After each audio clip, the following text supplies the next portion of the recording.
سیدنا عبدالرحمن بن سمرہ رضی اللہ عنہ بیان کرتے ہیں کہ جب نبی کریم صلی اللہ علیہ وسلم نے تبوک کے لشکر کی تیاری کے لیے اعلان کیا تو عثمان بن عفان 1000 دینار سونے کی اشرفیاں وہ لے کے نبی کریم صلی اللہ علیہ وسلم کی خدمت میں حاضر ہوئے، اور آپ منبر پہ مسجد نبوی میں موجود تھے۔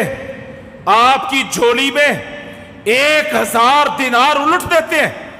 نبی کریم صلی اللہ علیہ وسلم ان اشرفیوں کو اپنے ہاتھوں میں ایسے اچھال رہے ہیں، الٹ رہے ہیں، اور ساتھ کیا فرما رہے ہیں؟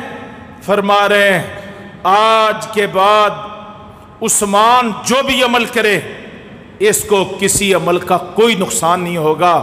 آج عثمان نے اتنا بڑا عمل کر لیا ہے، اس کی دنیا اور آخرت کی کامیابی کے لیے آج کا یہ عمل ہی کافی ہے۔